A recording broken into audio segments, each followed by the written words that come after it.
لاہور میں معروف drama writer خلیل الرحمان قمر کو ڈرامہ بنانے کا جھانسا دے کر مبینہ طور پر اغوا اور لوٹ مار کے ساتھ ساتھ تشدد کا مقدمہ درج کر لیا گیا۔ ایف آئی آر کی متن کے مطابق مدعی خلیل الرحمان نے موقف اختیار کیا کہ 15 جولائی کو رات 12 بجے مجھے نامعلوم نمبر سے کال آئی اور جب فون اٹھایا تو خاتون نے اپنا نام آمنہ عروج بتاتے ہوئے کہا کہ میں آپ کی بہت بڑی فین ہوں اور آپ کے ساتھ ڈرامہ بنانا چاہتی ہوں۔ ان کا کہنا تھا کہ خاتون نے مجھے بیریا ٹاؤن کی لوکیشن بھیجی تو میں رات 4:40 پر وہاں پہنچا۔ خاتون آمنہ نے مجھے وہاں بٹھایا اور دروازے پر دستخط دی کہ آواز سن کر خود یہ کہہ کر دروازہ کھولنے چلی گئی کہ کوئی ڈیلیوری دینے آیا ہے۔ انہوں نے کہا کہ دروازہ کھلتے ہی جدید اسلحہ سے لیس تقریباً 7 کے قریب لوگ اندر داخل ہوئے جنہوں نے مجھے کھڑا کر کے تلاشی لینا شروع کر دی۔ میرے پرس سے جس میں 6,000 روپے نقد اور ATM کارڈ تھے جبکہ میرا 1.5 لاکھ روپے کا موبائل فون بھی چھین لیا۔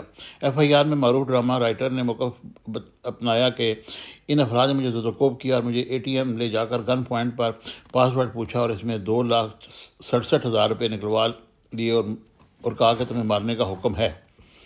ان کا کہنا تھا کہ ملزمان نے مجھ سے 1 کروڑ روپے کا تقاضا کیا اور جب میں نے کہا کہ میرے پاس اتنے پیسے نہیں ہیں تو مجھے اغوا کر کے ایک فلیٹ پر لے گئے جہاں مزید 5 افراد کھڑے تھے جنہوں نے مجھے زبردستی گاڑی میں ڈالا اور گاڑی میں لے کر نکل پڑے۔ انہوں نے کہا کہ ملزمان نے آنکھوں پر پٹی باندھی اور رقم کا مطالبہ کرتے رہے، پھر ایک ویران جگہ پر گاڑی روک کر مجھے سڑک کنارے بٹھا دیا، جس کے بعد دونوں گاڑیوں میں مزید چند افراد آئے اور مجھے گاڑی میں بٹھانے کے بعد آنکھوں پر پٹی باندھ کر ساتھ لے گئے۔ خلیل الرحمان نے بتایا کہ گاڑی چلانے والے شخص نے میری 1 لاکھ روپے کی گاڑی اتروائی اور گاڑی سے نیچے اتار کر تشدد اور اذیت کا نشانہ بناتے رہے، پھر کہا کہ کلمہ پڑھ لو اور میرے پاس فائر کی جس میں خوش قسمتی سے میں بچ گیا۔